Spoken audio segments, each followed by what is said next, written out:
আল্লাহ গো, আমার কোনো দোষ নাই।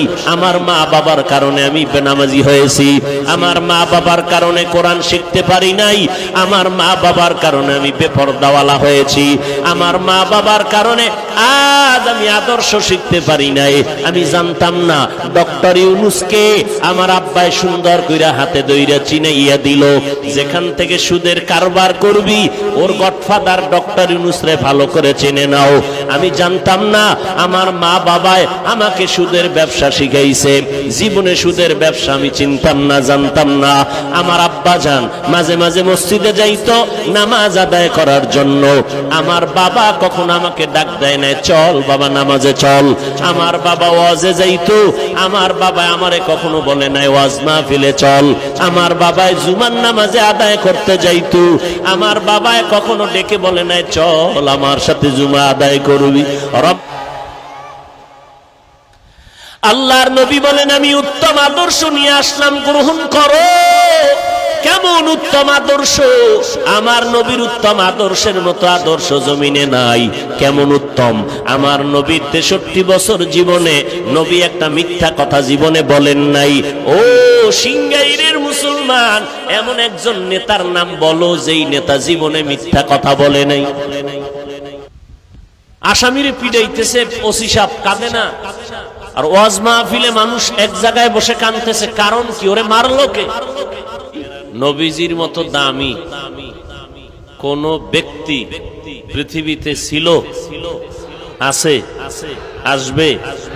সেই নবী যার কোনো গুনাহ নাই, সেই নবী ইন্তেকালের আগে কলিজার টুকরা কন্যা ফাতেমা রাদিয়াল্লাহু আনহাকে বলেন, ইয়া ফাতেমা তু আনকাজি নাফসাকি মিনান নার, এ ফাতেমা জাহান্নামের আগুন থেকে নিজেকে বাঁচাইয়া কবরে যাও।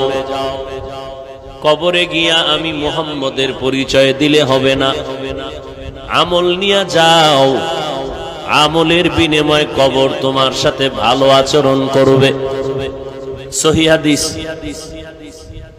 সহিহ হাদিস তো মানবেন, অন্য হাদিস নাইলে আপনারা মানবেন না। অনেক মানুষ আছে সহি ছাড়া মানে না, নামাজ নাই, রোজা নাই, পর্দা নাই, সুদ ঘুষ খাইয়া তুফান বানায় ফেলাইছে। কথায় কথায় আমি সহি হাদিস ছাড়া মানি না। সুদ ঘুষ কোন সহি হাদিসে আছে? অথচ সুদের কত বড় মারাত্মক অপরাধ। আল্লাহ পাক বলছেন আমি দুই দল মানুষের সাথে আমি আল্লাহ নিজে যুদ্ধ করার জন্য রেডি। এক দল আল্লাহওয়ালারে যারা গালি দেয়, দুশ্মনী করে, আর এক দল যারা সুদের সাথে জড়িত। অল টাইম সেকেন্ডে সেকেন্ডে সেকেন্ডে সেকেন্ডে মায়ের সাথে জিনার গুনাহ। নাউজুবিল্লাহ আসে না, সুদের মজা ভিতরে এমন ঢোকা ঢুকছে। আরো জোরে আল্লাহ হেদায়েত দান করুন। সুদের খাতায় যাদের নাম, এদের হজ কবুল হবে না, দান করলে কবুল হবে না। সুদের খাতায় যাদের নাম, এরা নামাজ পড়লে কবুল হবে না, মোনাজাত কবুল হবে না, জিকির কবুল হবে না, কোরআন খতম কবুল হবে না। তওবা না করিয়া মরলে আল্লাহ বলেন চিরস্থায়ী জাহান্নামী। সূরার নাম বাকারা, আয়াত নাম্বার 275। আরবি যারা বুঝেন না, বাংলায় কোরআন খুইলা কিনতে না পারলে মোবাইলে ডাউনলোড করে দেখেন। সম্মানিত সুদখোরদেরকে আল্লাহ কি মজার হাদিয়া দিছে। আল্লাহ হেদায়েত দান করুন। ওয়াজ মাহফিল একটা অপারেশন থিয়েটার। দুনিয়ার ডাক্তার আর হসপিটালের দেহের অপারেশন হয়, আর ওয়াজ মাহফিলে কলবের অপারেশন হয়। হসপিটালে অপারেশন আর এখানে অপারেশন কিছু কিছু মিল আছে, আবার কিছু কিছু মিল নেই। ওখানে যেমন টাকা যায়, এখানেও টাকা যায়। এখানে টাকা দেওয়া লাগে না, দান সৎকা লাগে না, প্যান্ডেলে টাকা লাগে নাই, লাগে। ওখানে যেমন সময় ব্যয় হয়, এখানেও সময় ব্যয় হয়। তবে ওখানে অস্ত্র আছে, চামড়া কাটবে, সেলাই করবে, নিদাবি সাইন নিবে, এখানে এগুলো নাই। কিন্তু ওখানে আরেকটা আছে কি? কান্না। এখানেও কান্না আছে। যেমন সিংহের থানার ওসি সাহেব এক আসামিরে ধইরা থানায় নিয়া, ওরে মায়ের বিসমিল্লাহ ছাড়া হারামও চোখে পানি নেই, শুধু চিৎকার দেয়। খুব খেয়াল করবেন, বেত্রাঘাত করলো আসামিকে, কান্দে না, চোখে পানি নেই, শুধু আওয়াজ, বাহানা। কিন্তু ওয়াজের প্যান্ডেলে একজন আমলওয়ালা মুত্তাকি আল্লাহওয়ালা বয়ান করে, 200 হাত দূরে বসে একটা যুবক চিৎকার করে কাঁদতেছে। যাদের মাথায় বুদ্ধি বেশি, আমগো টুপিওয়ালাদেরকে বোকা মনে করেন, একটু বলেন তো, থানার আসামিরে ফিডাইলো কাঁদলো না, ওয়াজের প্যান্ডেলে যুবকটা প্যান্ডেলের পেছনে কাঁদে, ওরে মারলো কে?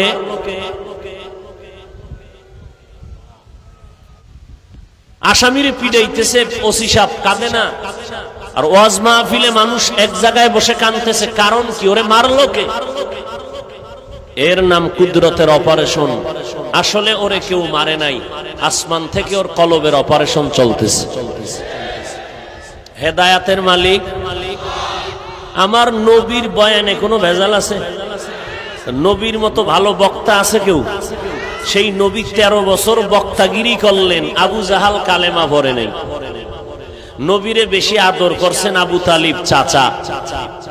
নবী কয়, চাচা কানে কানে কালেমাটা কন। আল্লাহ আয়াত নাজিল করে বললেন, ইন্নাকা লা তাহদি মান আহবাবতা ওয়ালাকিন্নাল্লাহা ইয়াহদি মান ইয়াশা।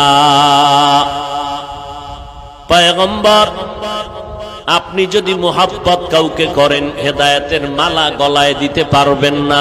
যদি আমি আল্লাহ চাই সম্ভব, আমি আল্লাহ যদি না চাই, আপনি চাইলেও সম্ভব হবে না। আবু জাহিল্লা হাতের মুষ্টির মধ্যে পাথর নিয়ে কয়, মুহাম্মদ যদি বলতে পারো হাতের মুষ্টিতে কি আছে, এখন নবী মানব।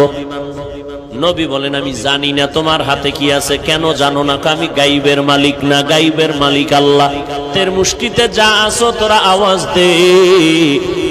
নবী এই কথা বলা মাত্র হাতের মুষ্টির পাথরগুলো কালেমা পড়া শুরু করলো।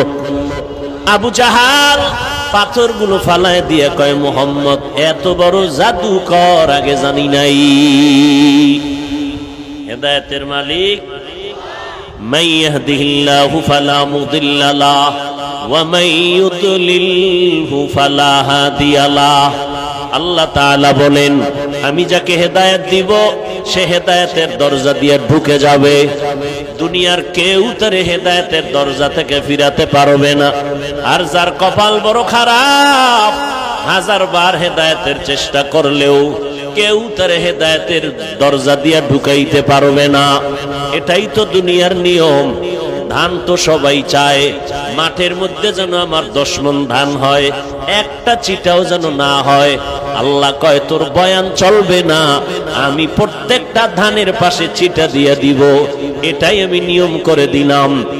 কারণ রাতের অন্ধকার না থাকলে আলোর মর্যাদা বোঝা যায় না, চিটা না থাকলে ধানের মোহাব্বত বাড়ে না। ঠিক এই জমিনের মধ্যে সব মানুষ কালেমাওয়ালা হবে না, সব মুসলমান জান্নাতি হইয়া মরতে পারবে না। সবার মোনাজাত ধরবে ঠিকই, তবে সবার মোনাজাতে কান্না আসবে না। কেউ চিৎকার দিয়া কাঁদবে, আর একদল তাকায় তাকায় হাসবে, আর কইবে দেখ লজ্জা নাই কেমনে বুড়া মানুষটা কান্না করে। এটাই আমি আল্লাহর নিজাম, এটাই নিয়ম। আমি আল্লাহ দেখায় দিব, দেখ বান্দা, একজনার চোখে পানি আর একজনার চেষ্টা করলেও পানি আসে না। কারণ আমি আল্লাহ হেদায়েত দিলে পাবে, যারে হেদায়েত দিব না সে হেদায়েত পাবে না। নবীর বয়ানে যদি আবু জাহাল হেদায়েত না পায়, আমার মতো মোল্লার বয়ানে কোনো হেদায়েতের চিন্তাও করা যায় না। এখানে সব হেদায়েত হবে? দেখেন না, কেউ বই রয়েছে গজবের মোবাইল হাতে রেডি, কারণ ওই গজবে আটকায় নিছে নিজের জিন্দেগিরে। সারা রাত ঘুম নাই, মোবাইলের মোরাকাবা। বউয়ের হক আদায় করে না, গজবের মোবাইল। সন্তানের হক আদায় করে না, গজবের মোবাইল। বন্ধুত্ব নষ্ট করে ফেললো মোবাইল। সন্তানের লেখাপড়ারে জবাই করে দিল, গজবের মোবাইল। ঠিক নেই? এই মোবাইলটা নিয়ে অজাইয়াও মান্দা যদি নিয়ত করতো আসছি একটু ওয়াজ মাহফিলে আলেমদের চেহারা দেখলো বরকত, একটু বয়ান শুনি তওবার নিয়তে বসি। শয়তান কয় না, মোবাইলটা ধইরা রাখ, বয়ান কানে দেওয়ার দরকার নাই, হুজুরেরা পুরান ওয়াজই করবে, নতুন কোনো ওয়াজ নাই, এটি সব তুই জানো। অতএব মোবাইল নিয়ে ব্যস্ত সময় কাটা, মোবাইলের দিকে অল টাইম তাকায় থাকে, হুজুরের দেখার টাইম নাই, বয়ান কানে নেওয়ার টাইম নাই, তাকায় রইছে মোবাইলে, ছবিটা আইল নি ঠিক মতো, রেকর্ডিংটা ভালো করে হইল নি। বয়ানের পর যখন যাবে দেখবে জিনেরা মোবাইল নিয়ে গেছে, আমও গেল সালাও গেল, খালি হাতে বাড়ি রওয়ানা। মোবাইল দেখায় মানুষের, এই জিনেরে দেখায়, দেখ মোনাজাতের পর যে নিবি আমারটা চলবে নি, দেখ দেখ জিনেরা কয় রেডি থাক, মোনাজাতটা হইতে দেরি, টের ভাবি যে পকেট খালি কেমনে হয়। এই জন্য ১৫০০ বছর আগে রাসূল বলে গেছেন, লা ঈমানা লিমান লা হায়া আলা, যাদের লজ্জা নাই তাদের ঈমান নাই। লজ্জা নাই, লজ্জা নাই, কি নাই? টের পান না? মাইয়ারা সোনার বাংলাদেশ, যেখানে মাদ্রাসা, ওলামায়ে কেরাম, মসজিদ, মক্তব, ওয়াজ মাহফিলের অভাব নাই, সেইখানে মাইয়ারা আমরা জোর কইরা কোনো বয়ান করতে পারি না, স্বাভাবিক পায়ে ধরে ধরে বয়ান করি, কে আবার গরম হইল। সেই অবস্থার মধ্যে আবার মাইয়ারা রাস্তায় খাড়ায় সরকারের দাবি জানে, আমরা অর্ধুলাঙ্গ হয়ে চলতে চাই, স্বাধীনতা দেন। কোন সোনার বাংলায় আছেন? খবর আসেনি? বাবায় যদি কয় মাইয়াটা ওর না পর, মেয়ে যদি কয় বাবা আমার মন চায় না পড়বো না, বাবার জোর করার অধিকার নাই। সোনার দেশ রূপায় পরিণত হইতেছে। কোন জগতে আছেন? আল্লাহ আমাদের সবাইকে হেদায়েত দান করেন। হায় হায় হায় হায়, মা আতাকুমুর রাসূলু ফাখুযু ওয়া মা নাহাকুম আনহু ফান্তাহু। আল্লাহ তাআলা বলেন, হে মানুষ, মদিনার নবীকে আমি পাঠাইলাম, যা নিয়ে আসছে তা তোমরা আঁকড়াইয়া ধরো, এবং নবীজি যার থেকে তোমাদের নিষেধ করেছেন তার থেকে নিজেরে বিরত রাখো, ফিরাইয়া রাখো। হাদিসের মধ্যে নবী বলেন, দুইটা জিনিস তোমাদের মাঝে রেখে আমি মুহাম্মদ ৬৩ বছর বিদায়ে রবিউল আউয়ালে চলে গেলাম। ওই রবিউল আউয়ালের মতো একটা মাস বর্তমানে রবিউল আউয়াল, ১৫০০ বছর পরে। নবী বলেন, আমি নবী চলে গেলাম, দুইটা জিনিস রেখে গেলাম, যদি আঁকড়াইয়া ধরো কখনো বিপদ তোমাদেরকে গ্রাস করতে পারবে না, দুনিয়ার বাতাস তোমাদের গায়ে লাগবে না, তোমরা জাহান্নামী হবে না। দুইটা জিনিস ভালো করে আঁকড়াইয়া ধরো, ১ নম্বরে কোরআন, ২ নম্বরে আমি পয়গম্বরের সুন্নাত। ১ নম্বরে কি? দ্বিতীয় মনে থাকবে, ১ নম্বরে কোরআন, দ্বিতীয় এই আমার আলোচনার মূল বিষয়। রবিউল আউয়ালে রাসূল আসলেন, রবিউল আউয়ালে রাসূল চলে গেলেন, মাঝখানে সময় কত ব্যয় হইল? ৬৩ বছর। এবার প্রশ্ন, রাসূল আসলেন কি নিয়া আর কি রেখে চলে গেলেন? বাস এই দুইটা পয়েন্ট আলোচনার বিষয়। উঠা বসা না করলে চলবে, উঠলে দোয়া করে দিব, শেষ। ধৈর্য থাকবে ইনশাআল্লাহ, আল্লাহ কবুল করেন। আল্লাহ পাক বলেন, নবী যা নিয়ে আসে তা তোমরা আঁকড়ায় ধরো। নবী রবিউল আউয়ালে জন্মগ্রহণ করেছেন, মা আমেনার গর্ভে, বাবা আব্দুল্লাহর ঔরসে। নবী দুনিয়াতে আসার বহু আগে বাবা দুনিয়া থেকে বিদায় হয়ে গেলেন। নবীজি দুনিয়াতে আসাটাকে আরবিতে মিলাদুন নবী বলে। রবিউল আউয়ালে নবী আসছেন, রবিউল আউয়ালে নবী বিদায় নিলেন, এ কথায় কোনো দ্বিমত নাই। দিনটা ছিল সোমবার দিন, মিলাদুন নবীর দিনটা সোমবার, আবার ওয়াফাতুন নবীর দিনটাও ছিল সোমবার। দিন নিয়ে কোনো দ্বিমত নাই। যাওয়ার তারিখটা ছিল রবিউল আউয়ালের 12, এ নিয়ে কোনো দ্বিমত নাই। তবে আসার তারিখ নিয়ে দ্বিমত আছে।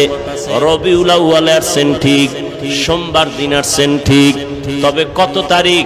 কেউ বলেন 2 তারিখ, কেউ বলেন 5 তারিখ, কেউ বলেন 9 তারিখ, কেউ বলেন 12 তারিখ। যে দিনই আসুক না কেন, নবী সোমবার দিন আসছেন এটাও ঠিক, রবিউল আউয়ালে আসছেন এটাও ঠিক। প্রশ্ন হলো কি নিয়ে আসছেন? আল্লাহ কোরআনে বলেন, লাকাদ কানা লাকুম ফি রাসূলিল্লাহি উসওয়াতুন হাসানা। আপনার আমার নবী দুনিয়াতে আসলেন উত্তম আদর্শ নিয়া, উত্তম আদর্শ নিয়া নবী আসলেন। 63 বছর পরে নবী কি রাখিয়া চলে গেলেন? 2টা জিনিস রেখে নবী চলে গেলেন। 1 নম্বরে কোরআন, 2 নম্বরে সুন্নাত। এই 2 জিনিস রেখে নবী চলে গেলেন। উত্তম আদর্শ নিয়ে নবী আগমন করলেন। কোন সময়? যেই সময় মক্কার জমিনের মতো নিকৃষ্ট খারাপ মানুষ দুনিয়ার কোথাও ছিল না। এত বড় খারাপ, খারাপের কোনো সিরিয়াল নাই। উলঙ্গ হইয়া নারী আর পুরুষেরা বাইতুল্লাহ তাওয়াফ করে, বাইতুল্লাহর মধ্যে মূর্তি বসানো, বিবাহের কোনো সিস্টেম নাই, যুবক যুবতী অবাধে চলাফেরা করে। আমার নবী জন্মগ্রহণ করলেন, নবী আসা মাত্র নবীর আদর্শের ঝলক শুরু হয়ে গেল। আমেনা বলতেছেন, মুহাম্মদ যেদিন ভোর রাত্রে জমিনের মধ্যে আসলেন, আসা মাত্র আমার ঘর পুরা নূরে আলোকিত হয়ে গেল। শুধু আলো না, এই আলোটা বহু দূর থেকে কিসরা বাদশাহ ও রাজপ্রাসাদ গুলো ধ্বংস হয়ে গেল। বহুদিন ধরে প্রজ্বলিত আগুন জ্বলতেছিল কাফের বেঈমানের নিভে গেল। মুহাম্মদের জন্ম লগ্ন থেকে শুরু জবানায় নবী যেদিন আসছেন, ওই দিন ওই বড় বড় টাওয়ার গুলো ছিল কিসরা বাদশার ওই মুলকে শামে, সব ধ্বংস হয়ে গেল। আমার নবী আস্তে আস্তে বড় হইতে লাগলেন। শিশু অবস্থায় মা আমেনার কয়েকদিন দুগ্ধ পান করার পরে আম্মাজান হালিমা সাদিয়ার ঘরে চলে গেলেন। আম্মাজান হালিমা বলেন, মুহাম্মদ আমার দুধ পান করলো 2 বছর, কিন্তু এই শিশু বেলায় দেখলাম মুহাম্মদের আদর্শ কত সুন্দর। বলে কেমন? বলে মুহাম্মদ আমার একটা দুধ পান করত, আমি 1000 বার চেষ্টা করে দেখলাম 2টা দুধ আমি মুহাম্মদের দেই নেয় না। কারণটা কি? আমার আর একটা সন্তান ছিল আব্দুল্লাহ। মুহাম্মদ ইনসাফ বজায় রাখা ওর ভাইয়ের হকটা পর্যন্ত নষ্ট করে নাই। নবী শিশু বেলা দেখায় দিলেন ইনসাফের আদর্শ কারে কয়। নবীর কিশোর কালটা দেখবেন, আমার নবীর কিশোর কাল কত সুন্দর। আর আমার এখন কিশোর যুবকেরা যুবতীরা এখন কিশোর গ্যাং নামে হত্যাযোগ্য অপরাধের লিপ্ত হয়ে সমাজটাকে কুলুষিত করতেছে, ঠিক নেই? हकीकत से तो दुनिया बेखबर है, दुनिया की नुमाइश पर नजर है। नमी गोयम के आज दुनिया जुदा बाश, बहर कारे के बाशी बा खुदा बाश। সন্তান যত খারাপ হইছে এর 3 ভাগের 2.5 ভাগ দোষ হলো মা বাবার। পয়গম্বরের কথা আমার বানানো বাবার কবিতা না। ক্বালান নবী সাল্লাল্লাহু আলাইহি ওয়া আলিহি ওয়াসাল্লাম, মা মিন মাউলুদিন ইল্লা ইউলাদু আলাল ফিতরা ফাআবাওয়াহু ইউহাউদানিহি আও ইউনাসসিরানিহি আও ইউমাজ্জিসানি ইলা আখিরিল হাদিস। পয়গম্বর বলেন, দুনিয়াতে সন্তান ঈমানের আলো নিয়ে জন্মগ্রহণ করে। মা বাবায় সন্তানটারে অগ্নি পূজারী বানায়, সন্তানটাকে মা বাবায় মূর্তি পূজারী বানায়, সন্তানটাকে মা বাবায় হারামখোর বানায়, মা বাবা সন্তানের গায়রুল্লাহর গোলাম বানায়। এবার শুনেন কোরআনের আয়াত, কিয়ামতের ময়দান যেদিন কায়েম হবে, সন্তানদের আমার আল্লাহ ডাকবেন, এই যুবক নামাজ পড়ছো বলে পড়ি নাই, রোজা রাখছো বলে রাখি নাই, কেন রাখো নাই? সূরা আহজাব ৬৭ নম্বর আয়াতে সন্তান মা বাবার বিরুদ্ধে আল্লাহর আদালতে মামলা দিয়া বলে, রব্বানা ইন্না আতা'না সাদাতানা ওয়া কুবারানা ফাআদাল্লুনাস সাবিলা। আল্লাহ গো, আমার কোনো দোষ নাই, আমার মা বাবার কারণে আমি বেনামাজি হয়েছি, আমার মা বাবার কারণে কোরআন শিখতে পারি নাই, আমার মা বাবার কারণে আমি বেপরদাওয়ালা হয়েছি, আমার মা বাবার কারণে আজ আমি আদর্শ শিখতে পারি নাই। আমি জানতাম না ডক্টর ইউনূসকে আমার আব্বাই সুন্দর কইরা হাতে দইরা চিনাইয়া দিল, যেখান থেকে সুদের কারবার করবি ওর গডফাদার ডক্টর ইউনূস রে ভালো করে চিনে নাও।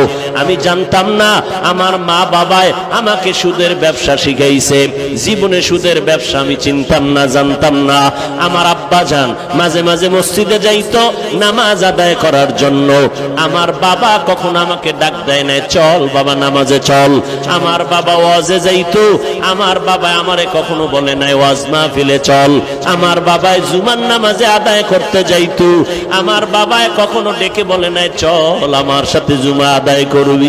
রমজান মাস চলতেছে, মাঝে মাঝে আম্মা জান মহিলাদের দিলটা নরম, এরা চায় একটু বেশি বেশি নেক আমল করবে, নফল রোজা টোজা পাইলে তারা রাখবে। হঠাৎ করিয়া রমজান চলতেছে, একদিন কয় বাবা আয় একদিন তুই দুই একটা রোজা রাখার অভ্যাস কর, উঠবিনি সাহারি খাবিনি।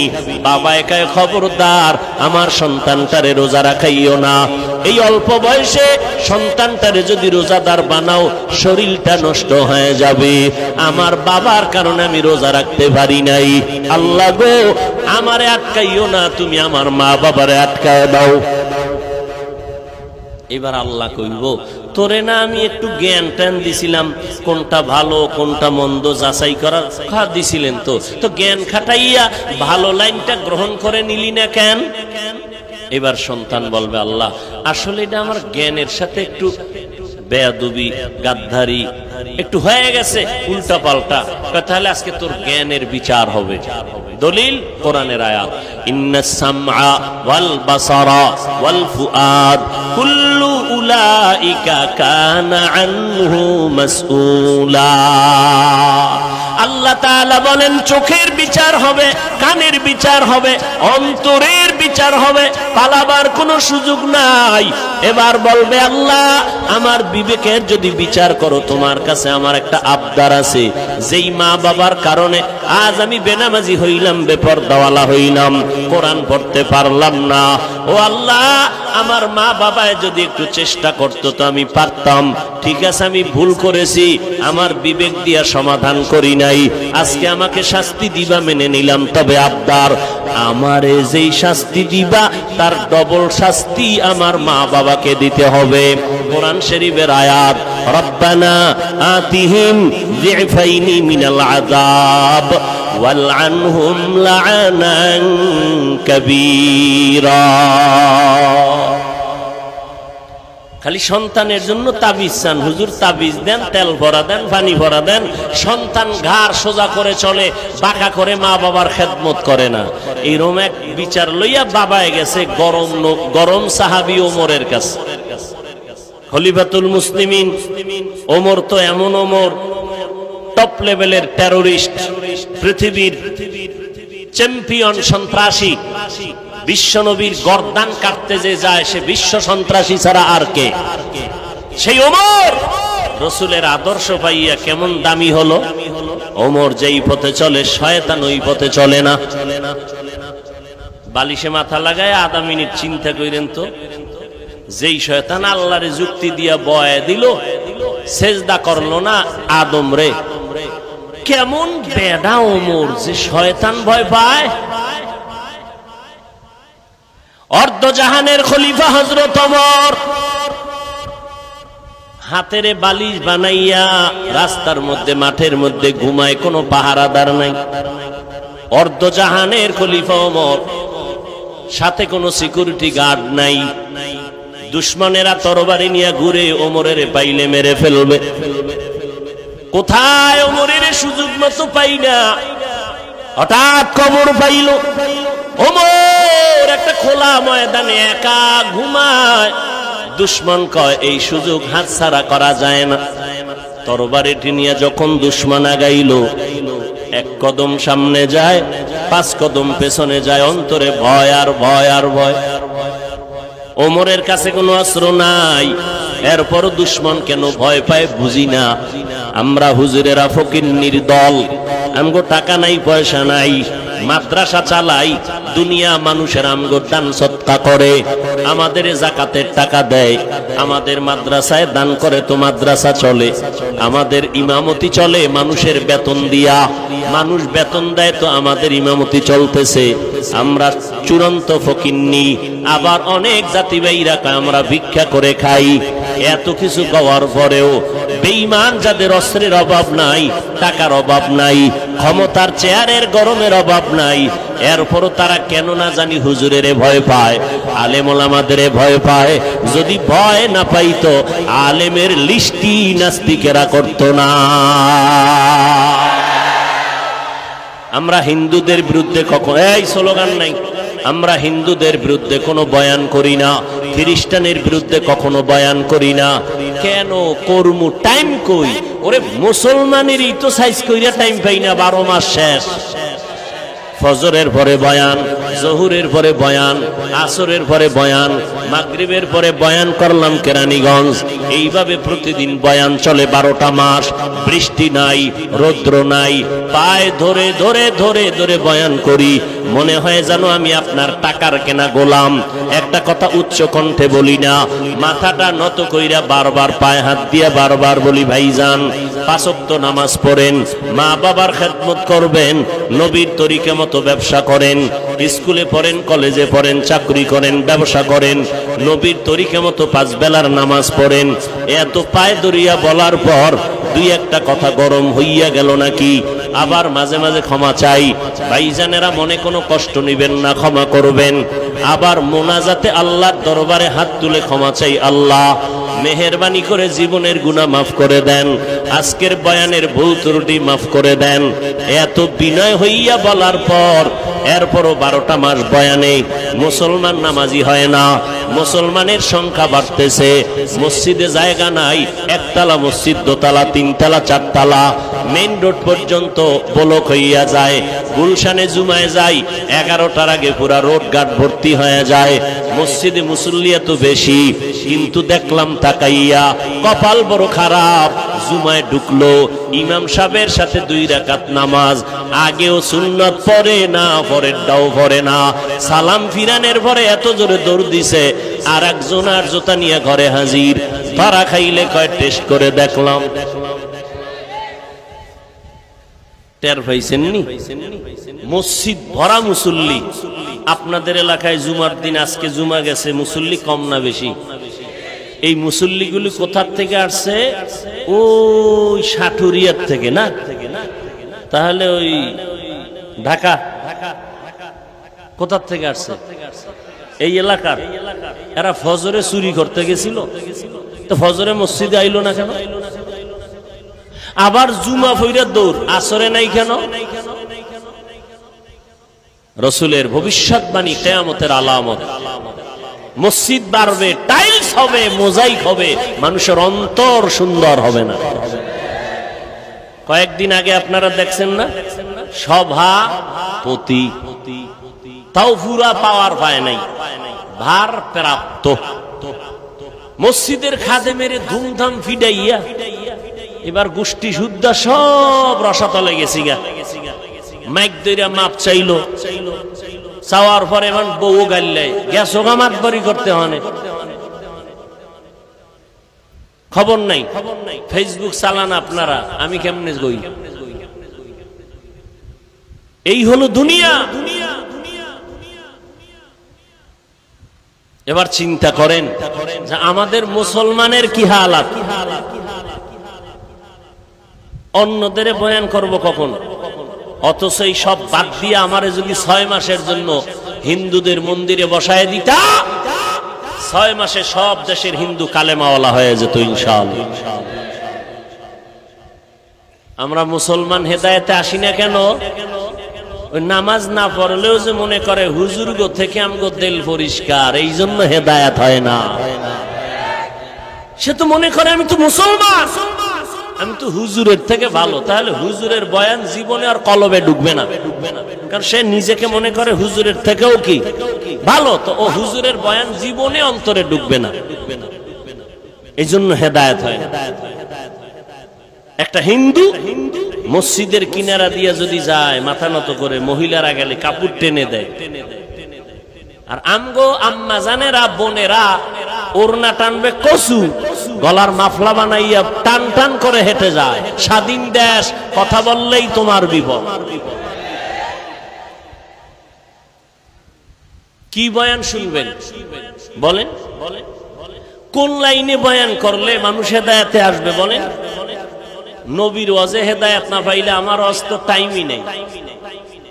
এর পরেও আমরা আশা ছাড়ি নাই, একটা বান্দাও যদি তওবা করে এটাই আমাদের জীবনের সার্থকতা। আলহামদুলিল্লাহ ফায়দা হচ্ছে তো।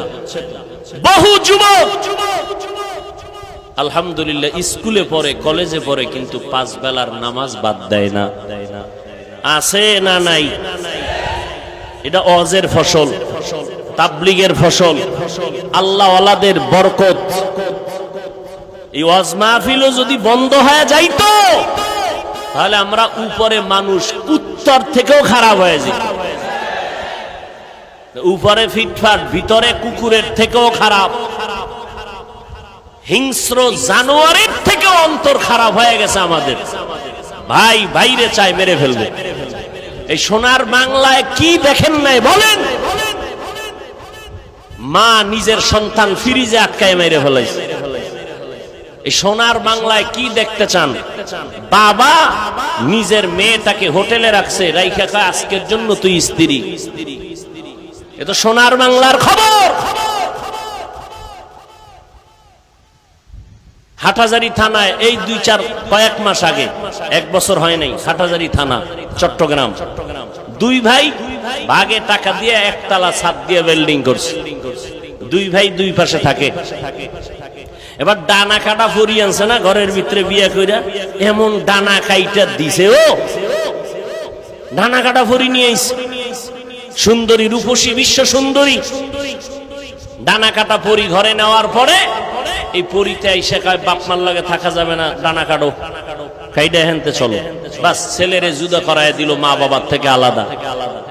তো এবার বউ পরামর্শ দেয়। তো একদিন 2 ভাই কথায় কথায় ঝগড়া লাগছে। এই ঘর করতে আমি টাকা বেশি দিছি, বড় ভাই কয় আমি দিছি, ছোট ভাই কয় আমি বেশি দিছি। তর্ক করে করে করে করে এক পর্যায়ে ছোট ভাই বড় ভাইকে মেনে নিতে পারলো না, বন্ধুদের রেডি করলো। সন্ধ্যা রাত্র যখন ঘনিয়ে গেল, ঘরের মধ্যে বড় ভাই খানা খায়, ছোট ভাই বন্ধুদের ছাদে উঠাইয়া এবার ডাক দিছে, ভাইজান একটু বাহিরে আসেন, আপনার সাথে কথা আছে। পরবর্তী সময়ে ওই বড় ভাইয়ের বউ সাক্ষাৎকার দিয়েছে মিডিয়ায়, বলে খাদর থেকে আমার ছোট দেওরে ডাক দিয়া নিয়ে গেল, কথা আছে বলিয়া। এরপরে আর কোনো আওয়াজ নাই। দীর্ঘ আধা ঘন্টা পর ছাদের মধ্যে শুনি ধুমধাম আওয়াজ চলতেছে, বুঝতে পারি না। এই ছাদের মধ্যে নিয়া আমার স্বামীকে ওরা জবাই করেছে। ভাই ভাইকে জবাই করার ষড়যন্ত্র করে। কি বয়ান করব বাসা নাই, কোনো জানা নাই যে কি বয়ান করলে মুসলমানের হেদায়েতের দরজা খুলে যাবে। এরে নবীর উম্মতের দল, মসজিদে লেখা দুনিয়াবি কথা বলা হারাম, এরপরও জোরে জোরে আওয়াজ হয়নি। কথা কন। কমিটির লোকেরা বেশি কয়, কারণ বাধা দিবে যে ইমাম সাহেব তার চাকরি থাকবে না, কচু পাতার উপরে জীবন চলে। এরে নবীর উম্মতের দল, কোথায় যাব, কি করব, ভাষা নাই বলার। এরপর আল্লাহর কাছে দোয়া ছাড়া কোনো পথ নাই। আজকে কান্নাকাটির কারণে যতই গালি দেয় আমরা কোনো গালির জবাব দেই না। এই টুপিওয়ালা বলে কত গালি শুনলাম, কওমি মাদ্রাসায় পড়ার কারণে কত গালি শুনলাম, তাবলীগ করার কারণে কত গালি শুনলাম, আল্লাহওয়ালাদের কাছে যাওয়ার কারণে কত গালি শুনলাম। এরপরও গালির জবাব না দিয়া মনটাকে ছোট বানাইয়া আল্লাহর দরবারে কান্না করার দ্বারা ফায়দা তো কম হয় নাই। আলহামদুলিল্লাহ ওই ব্রিটিশরাও কিন্তু ভারতের মধ্যে এত অপচেষ্টা করিয়া মাদ্রাসা বন্ধ করে দিয়েছিল, কোরআনের আওয়াজ বন্ধ করে দিয়েছিল, শত শত আলেমের জবাই করেছিল। ওরা চাইছিল মাদ্রাসা দুনিয়ায় থাকবে না। আল্লাহ কয় আমি রাখবো কিয়ামত পর্যন্ত, কোরআনের হেফাজত করব। যত বাধা দেয় ওই বাধা দেনেওয়ালারা শেষ হয়ে যায়, কোরআনওয়ালাদের কোনো ক্ষতি করতে পারে না। ছোট্ট একটা বাচ্চা, মাত্র অল্প বয়স, সারা দুনিয়ার মধ্যে নাড়া পাড়াইয়া দিল কোরআনের তেলাওয়াত দিয়া, গোটা দুনিয়াকে জানায় দিল কোরআনের বরকতে। আজ আমি বাংলাদেশের মানচিত্রটাকে সবার ঊর্ধ্বে নিয়ে নিলাম। এরে নবীর উম্মতের দল, এটা কোরআনের বরকত, আল্লাহর কোরআনের বরকত। আমি বান্দার কোনো মান নাই, কোনো দাম নাই। আজকে চেয়ারে বসাইয়া কথা বলার পেছনে কারণ আল্লাহ পাকের কোরআন আর মদিনাওয়ালা নবীর আদর্শের বরকত। ও আল্লাহর বান্দারা, ওই কোরআন যার ঘরে আছে ঘর বরকতওয়ালা।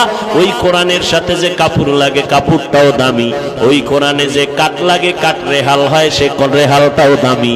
ওই কোরআনটা যার সিনার মধ্যে থাকবে, মদিনার নবী কয় কোরআন সিনায় নিয়ে যদি কবরে যাও, ওই কবরের মাটি কখনো তোর দেহটা নষ্ট করবে না।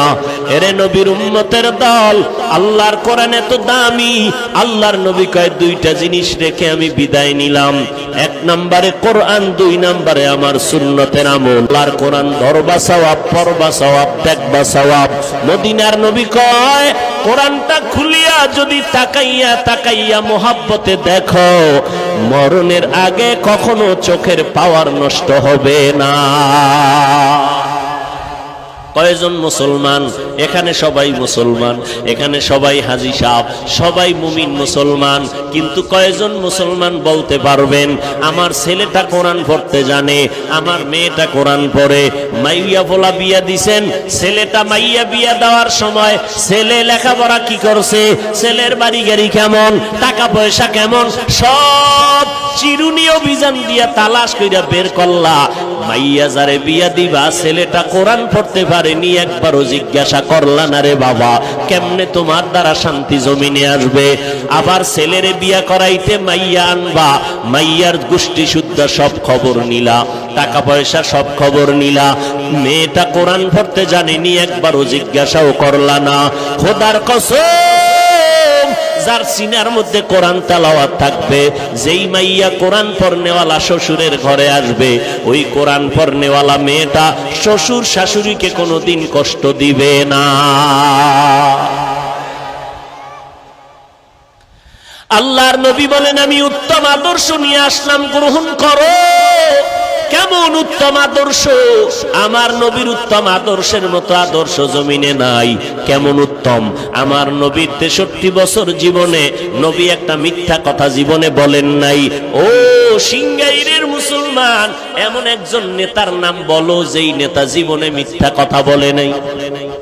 কয়েক মাস আগে, বেশি দিন হয় নাই, ঢাকা বাড্ডা থানার মধ্যে দুর্ঘটনা হলো। দুইটা বড় বড় সন্তান, শিক্ষিত শয়তান রাইখা বাবায় মারা গেল। ওই সন্তান দুইটা বাবার রেখে যাওয়া কোটি কোটি টাকা নিয়া সারাটা দিন ঝগড়া করলো, বাবার লাশটা পড়ে রইল। 24টা ঘন্টা গেল, লাশটা দাফন করার সময়টাও পায় নাই। ও সিংগাইরের মুসলমান, এমন কুলাঙ্গার সন্তান জন্ম দিয়া কি লাভ হবে বলো? আর এমন কুলাঙ্গারের বাবা দাবি কইরা কি লাভ হবে বলো? অথচ কত যুবকের ব্যবহারে কলিজা ঠান্ডা হয়ে যায়। ও যুবক, কি পড়ো? বলে আমি বিএ পাশ করছি, স্কুলে পড়ি, কলেজে পড়ি, আমি ডাক্তারি পড়ি। ব্যবহার এত সুন্দর, 5 বেলার নামাজ পড়ে, এলাকার মুরব্বীরা কলিজা দিয়া দোয়া করে। যুবকটা স্কুলে পড়লে কি হবে, কলেজে পড়লে কি হবে? ব্যবহারটা কলিজা ঠান্ডা করে দেয়। ওই সন্তান শুধু একা দোয়া পায় না, ওর মা পর্যন্ত দোয়া পায়, ওর বাবা পর্যন্ত দোয়া পায়। এই জন্য আমি সারা বাংলাদেশে ঘুরে ঘুরে বলি, আমি বয়ান করিয়া কাউকে এই কথা বলি না, সবাই স্কুল ছেড়ে মাদ্রাসায় আসো, কলেজ ভার্সিটি ছেড়ে দাও, আমগো মতো হুজুর হও, একবারও আমি বলি না। বরং স্কুলে যারা পড়েন তাদেরকে আমি গ্যারান্টি দিয়া বলবো, স্কুলে লেখাপড়া বন্ধ করবা না। যারা কলেজে লেখাপড়া করো, কলেজের লেখাপড়া বন্ধ করবা না। কেউ যদি বুঝায়, খবরদার ওই লেখাপড়া ছাড়িয়া আসবা না। আমাদের মাদ্রাসা লাইনে তোমার মতো সন্তান দরকার নাই, কারণ আমার মাদ্রাসায় আলেম ওলামা মুফতি মুহাদ্দিসের অভাব নাই, কিন্তু আমার অভাব হইল দেশের মধ্যে আদর্শবান ডাক্তারের অভাব। আমার দেশে মুসলমান ইঞ্জিনিয়ারের অভাব, আমার দেশে মুসলমান আদর্শওয়ালা এমপি মন্ত্রীর বড় অভাব, আমার দেশে আদর্শবান মুসলমান এসপিডিসি ওসি সাহেবের বড় অভাব। ওখানে লেখাপড়া করো, আদর্শবান ডাক্তার হও, আদর্শবান ইঞ্জিনিয়ার হও, স্কুল কলেজে লেখাপড়া করে আদর্শবান একজন ডিসি হও, এসপি হও। যদি আজকে আমার জেলা সারা বাংলাদেশের ডিসি এসপি আদর্শবান মুসলমান কোরআন পড়নেওয়ালা আদর্শবান হইতো, আমাদের বয়ান করতে এত পেরেশানি করতে হতো না। ঠিক নি?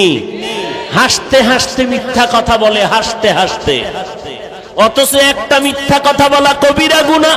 একটা কবিরা গুনার জন্য ৭,০০০ বছর জাহান্নামের শাস্তি। তওবা না করলে আল্লাহ মাফ করবেন না। ও নবীর উম্মতেরা, আরে আল্লাহর বান্দারা, কেমনে বুঝাই? এক অল্প টাইমে এত কথা কেমনে বলি? নবীর আদর্শ সন্তানের মধ্যে থাকার আগে মা বাবার মধ্যে আগে থাকতে হবে।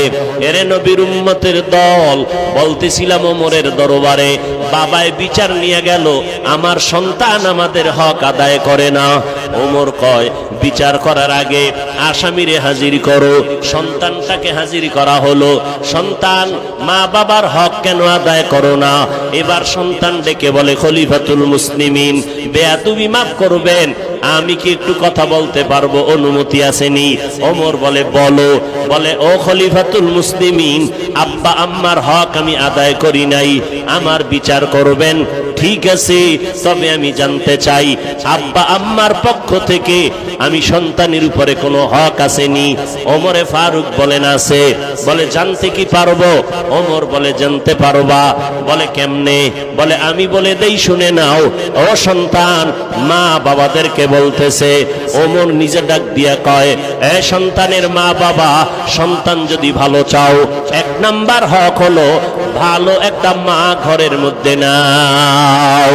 ভালো ফল যদি খেতে চাও, ভালো গাছ লাগাও। ভালো সন্তান যদি পেতে চাও, ভালো একজন মা ঘরে নাও।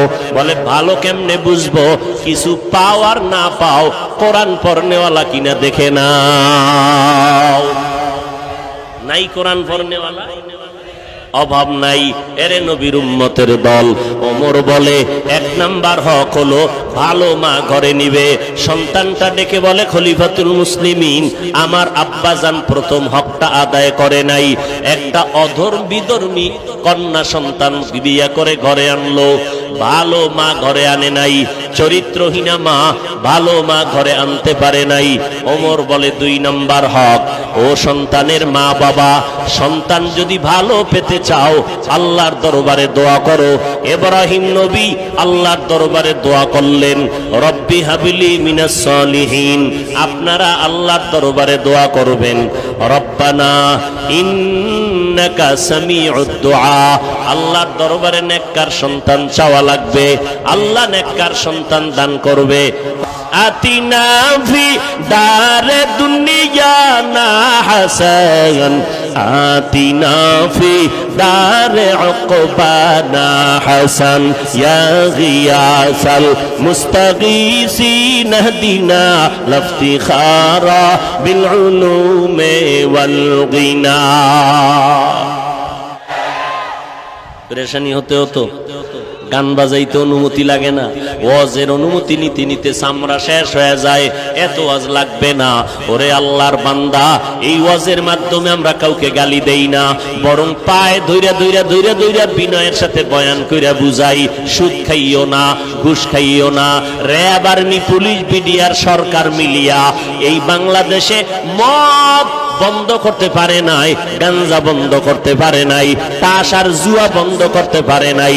এদেশের ওলামায়ে কেরামের কান্নার বয়ানের কারণে এই জমিন থেকে লক্ষ লক্ষ গাঞ্জাখোরেরা গাঞ্জা ছেড়ে দিছে, জুয়াখোরেরা জুয়া ছেড়ে দিছে। আজকে 5 বেলার নামাজি আদর্শবান সন্তান হয়েছে, ঠিক কিনা বলেন? আমরা পাও ধরে বয়ান করি, আমরা কেউরে বেত্রাঘাত করতে বলি না। এরে ভাই যুবক, ওমরের কথাগুলো দাঁড়াইয়া শুনতেছে। ছেলেটা বলে, ওমরে ফারুক খলিফাতুল মুসলিমিন, আমার আব্বার দ্বিতীয় হকটাও আদায় করে নাই। 3 নাম্বার হক, সন্তান যখন গর্ভে আসবে মা বেশি বেশি আল্লাহর কাছে দোয়া করেন, বেশি বেশি আমল করবেন। আমার আম্মা জান আমি গর্ভে থাকা অবস্থায় আমল কি করবে জানা নাই। ওমর বলেন, এরপরের হক, সন্তান দুনিয়ায় যখন ভূমিষ্ঠ হবে মদিনাওয়ালা নবীর তাবিজ লাগাইয়া দাও। ডান কানে আরবি আজানের আওয়াজ দাও, বাম কানে আরবি ইকামতের আওয়াজ দাও। সন্তান বলে, খলিফাতুল মুসলিমিন, আমার আব্বা জান এই হকটাও আদায় করে নাই। ওমর বলে, তারপরের হক হলো 7 দিনের দিন সন্তানের চুল ফালাইয়া দাও, এরপরে সন্তানের পারলে আকিকা করাও এবং সুন্দর একটা নাম রাখো, যেই নামটা দিনের সাথে মিলে যাবে আল্লাহওয়ালাদের সাথে।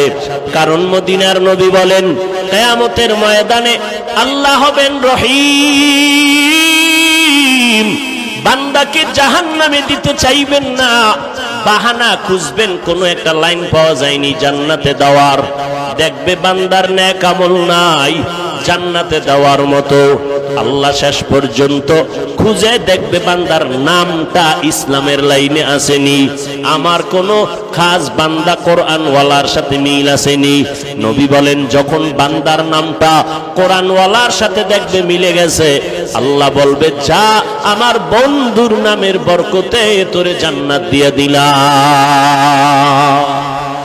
সন্তানের নাম হৃদয়, সবুজ গম্বুজ, বেরাস ফায়ার, হাসি খুশি, বৃষ্টি আছে না নাই? সারা দুনিয়া খুঁজো, সারা দুনিয়াতে বিধর্মীদের ঘরে খুঁজে দেখো, আব্দুর রহমান নামে একটা ছেলে পাওয়া যাবে, রহিমা নামে একটা মেয়ে পাওয়া যাবে নি। আমরা মুসলমান কেন এত বেহায়া হইলাম, এত নির্লজ্জ কেন হইলাম? দুনিয়ার কোন বিধর্মী মুসলমানের নাম সিলেক্ট করে নাই, অথচ আমরা কেন ঘরে ঘরে বিধর্মীদের নাম সন্তানের ডাকি? ব্যাপারটা কোথায়? ইসলামের নাম কি টান পড়ে গেল? মুসলমানের নামে কি অভাব? নবী বলে, একটা নামের বিনিময়ে সন্তান জান্নাত পাবে। ওমর কয়, প্রথম বাবার হক, সন্তানের ভালো নাম রাখো। ছেলেটা কয়, ও খলিফাতুল মুসলিমিন, আমার আব্বা জান ভালো নাম রাখে নাই। কয়, তোর নাম কি? কয়, জউল, জিম আইন লাম, জুয়েল কোয়েল দোয়েল নাম, যেই নাম বলার দ্বারা গজব নেমে আসবে, অহরহ গজব। বড় দুঃখ লাগে রে বাবা, রাগ করতেছেন হয়তো বা রাগ করবেন, কিন্তু আমি আমার স্বার্থের জন্য বলি না, জাহান্নামের আগুন থেকে বাঁচানোর জন্য বলছি। পায়ে হাত দিলেও যদি কেউ বলেন, হাফিজ ভাই আমার পায়ে যদি হাত দাও, আমি আর নামাজ ছাড়বো না, বেপরদায় চলবো না, মা বাবার সাথে বেয়াদবি করবো না, পাও দুইটা আগাইয়া দাও, আমি নিচে নাইমা তোমার পায়ে ধরতে রাজি। ও আল্লাহর বান্দারা, মনে মনে ভাবতেছো আমরা টুপিওয়ালারা বুঝি বোকা হয়ে গেলাম, মাথা খারাপ। খোদার কসম, আমাদের মাথা নষ্ট হয় নাই, এই টুপিটা মাথায় দিছি। আজকে যদি তোমার মতো চিন্তা করে দেখতাম, টুপি মাথায় দিলে মাথা গরম, এই চিন্তা করার পরেও কেন টুপি ফালাই না? তোমার মতো প্যান্ট শার্ট টাই লাগাইয়া রাস্তায় যদি মাস্তান ভাব নিয়ে চলতাম, কেউ আমারে বাধা দিত না। ও আল্লাহর বান্দারা, এত গরমের মধ্যে টুপিটা ফালাই না, এত গরমের মধ্যে জামা ফালাই না, যৌবনের বাপ মনে হয় যেন চলে যাচ্ছে, এরপরেও কেন নামাজ ছাড়ি না, বেপরদায় চলি না, হালাল খাই? ও যুবক, আল্লাহর ওয়াস্তে একটু বিবেকটাকে জিজ্ঞাসা করো রে বাবা। আল্লাহর কোরআনটা সামনে আছে, আল্লাহর কোরআন পড়িয়া দেখলাম ওই কোরআনের মধ্যে একটা ভুল নাই।